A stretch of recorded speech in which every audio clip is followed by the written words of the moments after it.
Live from West Hollywood, it's my WeHo World.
Welcome back, Thomas Watson.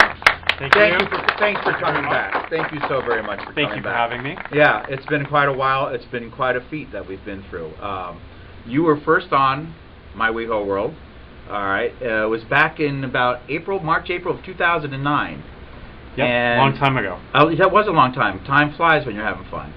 And the Supreme Court. Why don't you take it from there? Sure. This gets complicated, folks. Okay, because Tom, you take it. We were at a rally, and I was on talking about the fact that we didn't have marriage equality in California, right? And what really a sad state of affairs we had it here. And in the past, now remarkably 4 years, things have changed. Incredible 4 years. Tremendously. Yeah. By the way, I'm married now. Oh, congratulations. Yes, I'm married. I married my partner, Jan Foster, who you know, for 27 years. It's a long engagement. It was a very long engagement. Jeffrey Prang married us, our council member, Jeffrey Prang. It was weird when they do the part for richer, for poorer, for sickness and health. Well, we've been through all that. We've been richer, we've been poorer, we've been sick, we've been really sick, and we've been really healthy. You know, it's like, wow, when they said those words to us, it was like, are you kidding? You know, but it was a beautiful day. It was an incredible day. I have to thank Raul, our cameraman, and my PA, my production assistant, Darren Newmer, and his other half, Randy Lemons. You know, without all these people, it was helping us throughout the years doing this, always pushing, always doing clips about this Prop 8. So how did this all come about? How did we win? How did we win? Yeah, how did we win? Well, I think we won in, I'd say, two different ways. We won the war in terms of public understanding. We did exactly what we talked about 4 years ago. We talked with our friends and our family, our coworkers, our neighbors. People realized that, we're not going to bite. Marriage isn't going to destroy the world. Things haven't come to an end. Do you mean to tell me that straight people didn't explode since, I thought they were going to go up in smoke or something. Just a few. Just a few. Yeah, just a few. So we did all those things, and society's changed. Imagine 4 years ago, Glee wasn't on the air. The president hadn't supported marriage equality. No, things he didn't. have changed. He was first, so he believed that, But don't you think for him to become president, he had at first to say that, even though we despise it, he had to say, I believe that a marriage between one man and one woman, in order to become president. Do you agree with that? Are you mad at that? Well, I've certainly forgiven him, because I think what President Obama did really changed a lot of hearts and minds. And the fact that the country, I think, went through an evolution with him on this issue. Could he have become president? Yes. I think this country supported George Bush and at least elected him once. Now, no swearing on the set. Okay, well, elected him once, Right. despite disagreeing with most of his policies. Right. I mean, he said, "I'm a strong leader," and I think that President Obama could have been elected saying that he supported marriage equality, but I think it's largely irrelevant. I think what he did and what has happened culturally in terms of people talking with people about marriage issues, marriage equality, and what we've seen on TV has had a tremendous impact. Now, that's the first part. The second part is the legal case. Well, most importantly, the legal Yeah. case, because we could have every aunt and uncle, Sister Susie, every brother and sister saying it, but until it's legal, until it is recognized in our courts, in our system, we're just really nice people. Well, I think that's true, but the courts aren't going to ever be too far in front of the people. And in fact, they weren't here. The Supreme Court, in terms of the Prop 8 case, had the opportunity to make marriage legal in the entire country. And instead, they punted. They said simply that the Prop 8 proponents who were trying to appeal had not been injured and did not, therefore, have, quote, standing to appeal. And so the Supreme Court opinion on Prop 8 basically said nothing about whether or not we're equal or not. It simply said the people appealing did not have the right to appeal, and therefore the district court case issued by Judge Walker a few years back, that became the law, and therefore Prop 8 was overturned in California. So the Supreme Court punted on Prop 8. The California Supreme Court. No, this is the United States Supreme Court. That's right. The United States Supreme Court could have said, is marriage a constitutional right? Had they said that, marriage would have become legal in the entire country. They did not do that yet. But now, don't you think that, now, being that it was a punt. By all means, it was definitely a punt. But now, I think they have to let the states govern themselves as the right of statehood. So as California goes, New York goes, and every other state has gone, don't you think that every, let's just say, red state, so forth, will have to follow along, or they'll just miss out? I mean, with our tax revenue and our buying power, we're like, jump in the bandwagon, all right? Well, I would frame it a little bit differently, which is, one, people who are smart and creative and who do cable TV shows are not going to want to live in a red state. No. Or anybody that's a wedding planner or flower arranger. Well, or your high-tech entrepreneur, your creative person that's moving the economy. So what we're seeing is a brain drain from those states to marriage equality states. But to answer the other part of your question, the Supreme Court's going to have to resolve this. It's not tenable for you to now be married and to, say, go on vacation to another state and not be married there, or to maybe go work there for 6 months. How in the world do you file your taxes? Married couples should be able to go from California to any other state, file taxes the same way, be respected the same way, have the same rights. So the Supreme Court will address this. Who will bring it to the Supreme Court? There's how will that get bunch there? of cases currently pending. The Supreme Court may be faced with this issue again next year.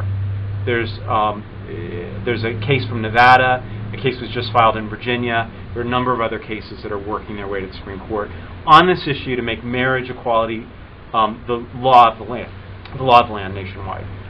How is someone, and I take myself, I'm married in California, how does this affect me if I was to move to Texas right now? Are my rights completely washed out? Are they?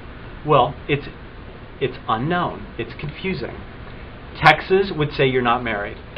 And that's ridiculous and offensive. At the same time, thanks to another case the Supreme Court did decide, the Windsor case brought by Edith Windsor, in which the Supreme Court didn't punt. The Supreme Court embraced that case and found that DOMA was unconstitutional. And what that means is that if you're married in California, you are also married for purposes of the federal government. Right. So all of a sudden you have essentially about 1,000 different rights in terms of the federal law that you didn't have before.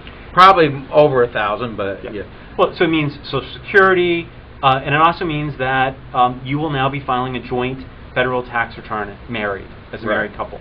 in California. In California, Now, right. what's not clear is if you happen to maybe have some income in Texas or move to Texas, what in the world do you do with your federal income tax return? That's being worked out right now. What was interesting, when we got married July the 1st, and when they announced and they were going to pick up and start doing the marriage again. So the first thing we had to do was go to the courthouse, and it was about 2.5 hour line. And so we started. You got to know the people in front of you, behind you, everywhere. And there's two gentlemen in front of us that were together probably about 30 years. They were retiring and moving to Fort Lauderdale, and they just said they wouldn't dare go there without being married. And I had but I said that Florida doesn't recognize that. But they said exactly what you just said. It's going to give them so many more rights. It will eventually catch up to them. It will, And I thought to myself, geez, why stay in California a little bit? It's another 2 years, but they can't do it. They sold their home and they're on their way.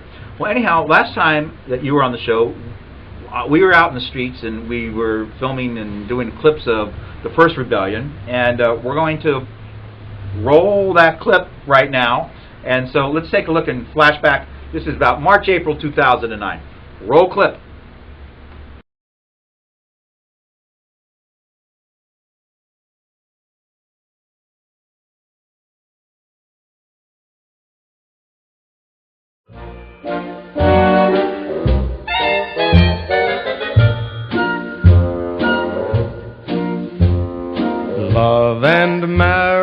Love and marriage go together like a horse and carriage. This I tell you, brother, you can't have one without the other. Love and marriage,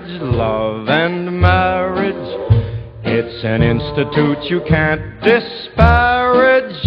Ask the local gentry, and they will say it's elementary.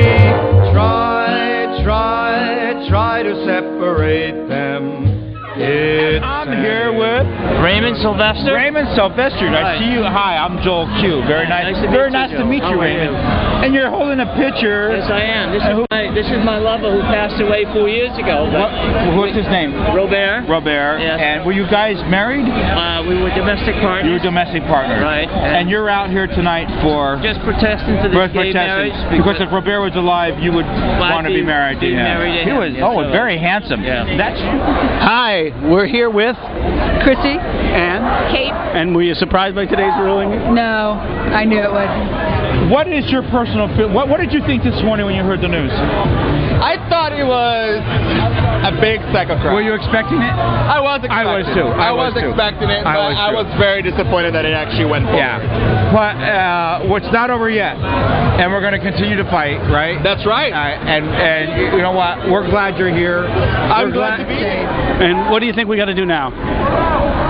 Well, I think the court kind of left us an opening with, upholding the 18,000 marriages. And I don't think our side was very, we weren't well organized. We really didn't present a good message. And I think that, our television commercials should show us gay real people. And we're here still on the streets of West Hollywood with Al. Al, how you doing tonight? I've been better. It's not a great day, but I'm happy to be here. And what brought you out here tonight? Obviously, our rights have been compromised, and I wanted to come out here and make a point. Yeah, and I think that there's strength in numbers, huh? There is. A lot of our peers are out here. A lot of people we know and we care about. There's thousands of people out here tonight. Yes, there is. And what are we going to do now? We're going to fight. We're going to get it. We're going to get this done. We're not going to tolerate this. Absolutely. All right. Thanks for talking to us. Al. Thank you. All right. Have a good night. You too. What do we want? Equal rights. When do we want them? Now. What do we want? Equal rights. When do we want them? Now. Steve Whitmore, Sheriff's Department spokesman. And what do you think what's going on here tonight? It's fine. So far it's safe and secure, no arrests. We anticipate up to 1,000 people so far. Everything seems to be going according to plan. It's a peaceful protest. No problems. No problems at all. And you do have a big police... It's more than 1,000 people, don't you think? We estimate from the air, looking at it, up to about 1,000. Maybe it's grown a little bit more than that, but give or take. We're here with... Randy Malmuth. And you are? I'm the president of the Los Angeles Gay and Lesbian Chamber of Commerce. And what are your thoughts tonight? Well, extremely disappointed and rather disgusted that California, out of all the states, has not been able to come through for us. I know. We stand for equality. We're an advanced state in general, and to think that places like Iowa as well as Vermont are ahead of us. Maine, excuse me, thank you. It's very disturbing. I know. Was that Drew Barrymore? Yes, it was. And she came into what? Well, no, she wanted to leave the premise when she was getting mobbed. So what we just did is that we helped her, if you will, leave the premises. We must get gays doing business with gays and getting gay business strong and making sure that we support all the allies that are around us. It's about economic power then. Absolutely. How else are we going to get the political and activist funds to fight for our rights? It's us now. Thank you very much, Randy. Thank you. Okay. We're here, we're queer, and we're on TV. Okay. Thank you, Gloria. Thank you. Bye-bye. Marriage go together like a horse and carriage. Dad was told by mother, you can't have one, you can't have none, you can't have one without the other.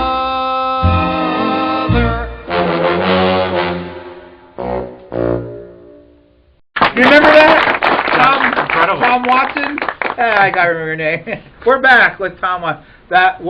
It seemed like an eternity ago, yet it does seem like it was yesterday that we were out in the streets. We were really out in the streets. It was like a ping pong ball. We went this way, we went that way, and we're back. And so, what do you think is next? What do we have to do next as the community? I think, well, we have to get nationwide marriage equality, and we have to support our, brothers and sisters in all of the states that don't have equality. What would you say to those? I hate to use that state, but Texas. What would you say? Texas. It's very, very hot potato right now. Yep. And Florida, we've got a lot of things going on. What would you say to them? What should they do? Oh, I think it's very simple. Is push as hard as you can. Nothing about the past 5 years has been, I think, more important than people pushing. Sitting around, waiting for the right time hasn't benefited us at all. Act now. Every state in the union is ready to have a really strong push for marriage equality. Is there any way, without the Supreme Court getting involved, that the federal government could make it mandatory, kind of like the drinking age, 21? Interesting question. Very interesting I question. think probably not. Probably not. Historically, marriage laws are left to states unless something violates the U.S. Constitution, freedom of association, equal protection, and the liberty interest that we each have. And so that's why the Supreme Court found bans against interracial marriage unconstitutional in Loving versus Virginia.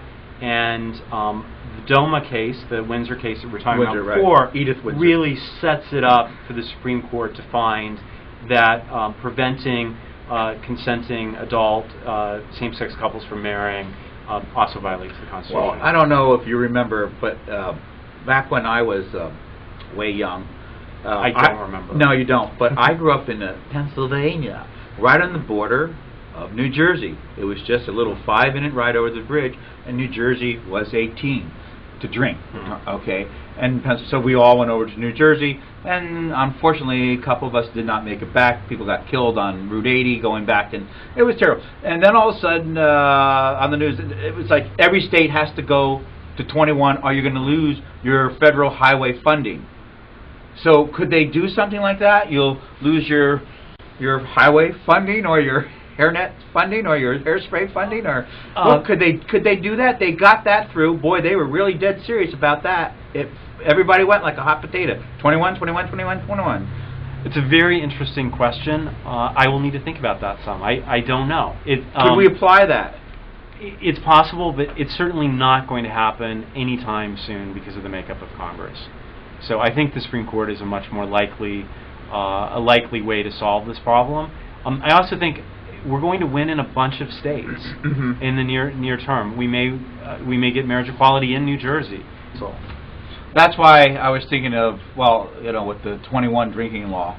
They said, well, if you don't do this, we're going to take away your highway funding. Ooh, you know, God, you can't live without your highway funding. Let's elect a Democratic Congress, and then we could talk about something. Well, like that would be in 2014. That's unlikely. That's unlikely to happen. I think that the Supreme Court's going to deal with this. We've got 5 votes. We got 5. We have 5. So we've got to get 2 more. Well, no. 5 is all we need. 5's all we need. What we didn't have was 5, I think, who were ready to do it. We had 5 votes on the DOMA case. All 5 of those people said that marriage is an essential right under the Constitution. Right. What they didn't have presented was a case that would make marriage legal nationwide, that they had to rule on. They had this out, this punt, in the Prop 8 case. And DOMA was signed under Bill Clinton. Bill Clinton, yes, Right. while he was involved with Monica Lewinsky in a Congress run by Newt Gingrich. Why do you think he did that? What do you think there was any great political play there for him? Yeah, I think that was a big political benefit. Was it to make that to play like he's going along with that Congress, because he really had a uphill battle the whole time there with everything from Whitewater to Lewinsky. It was no fun. It was a witch hunt on Bill Clinton. So why do you think he went along with that? It was politics. I mean, Just the politics. most favorable view is that by doing that, he avoided a constitutional amendment banning same-sex marriage. Aha. So there was a plus on that side. There was a small plus. It was something certainly a number of people were worried about happening, and they were proposed in Congress, and so DOMA provided people an out on that. But I think the hard thing for us as we sit here today is that was a different time. That was a different time. I mean, Even though it wasn't 4 that years long ago. 4 years ago was a different time. If you think back to Prop 8, right. Our community, our leaders, our quote-unquote leaders, because I don't think they were leaders, but the decisions that they made... No, you mean they actually didn't lead. Well, they led us the wrong direction. They were leaders, just they were not our going with leaders. politics. They were going with where they think that their flock's going to like them better. They were terrified to show kids. I mean, and I had this fight with them as leader of Love, Honor, Cherish. I mean, I wanted our families to be shown.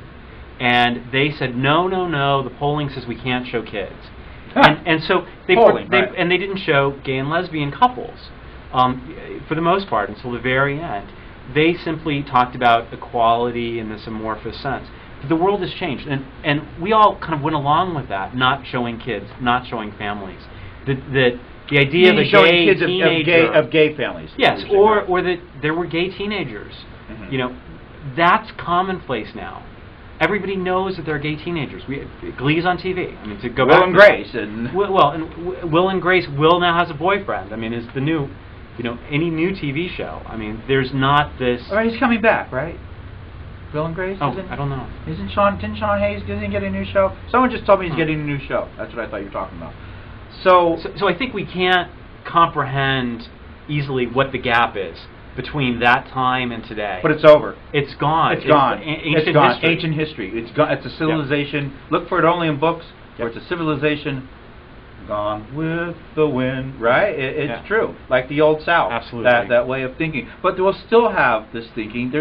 Are there groups that are still out there trying to get us out, trying to get this abolished again? Do they exist? The San Diego County Clerk filed a motion just today with the California Supreme Court to try and stop marriages in San Diego. They're still trying, but this is the last gasps in California. The last they're dying. They're dying. They're dying. It's an old guard. It doesn't exist anymore. It's old ideas. It's time for them to go. So what's next? What should we be doing? Well, I think there's a lot still to do in California.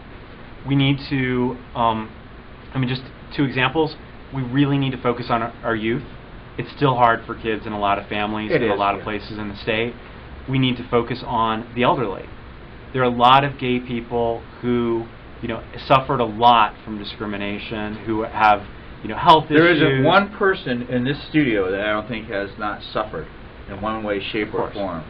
All right. I mean, it's why do people? You just wonder, like, what do they get out of putting us down? Does it make them feel better?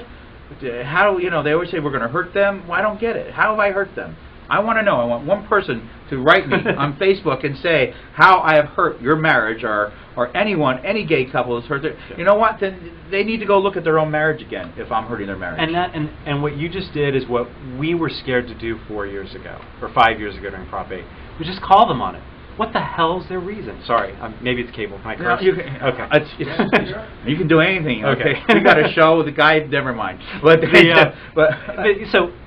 yeah, call people on their discrimination. But here, what we need to do in California, we need to focus on youth. We need to focus on the elderly, and take care of our own who preceded us, and who don't have the right health care, who don't have enough money because they were discriminated against in jobs and other problems. And we need to focus on people who are transgendered. I mean, they're part of our community, and we need to really make the whole state one that gives everybody the opportunity that California's supposed to give. I think once people see the explosion of new business, of just think about it, it's just be booming left and right. You're going to have new organizations to help youth, to help people, find themselves, or troubled youths that are gay, or that come from a home that their parents, they just don't approve of it, and they have nowhere else to turn to. I think once states like California and New York, when these organizations blossom and bloom, and just because it's a nonprofit organization doesn't mean people aren't getting salaries and it provides jobs. Well, can I say one thing on a hopeful note to end? Sure. About 6 months ago, I was invited to speak to a 4th grade class. Really? The 4th grade, absolutely. 4th grade. The 4th Did they understand gay? What the word gay was and everything? They understood gay. They didn't understand why people didn't like gays. We could not begin to understand. But they had chosen. I think that's great. In their California history class, they had to pick a topic. They got to choose their own topics, and the class divided into 3 groups. One chose women's issues, one chose environmental issues, one chose same-sex marriage, gay marriage. And these 4th graders are out there advocating for equality. See, that's where it and begins. That's how the world is changing. That's where it begins. Where you learn it in a school, oh, well, this is our school, it's our government, it must be acceptable. Yeah. Okay, so, hey, thanks so much for coming on again. This is a happy day. Thank you, West Hollywood. Okay, and we're out. That was great. Oh, okay. That was great. You're great. I'm a little radical. No, I remember.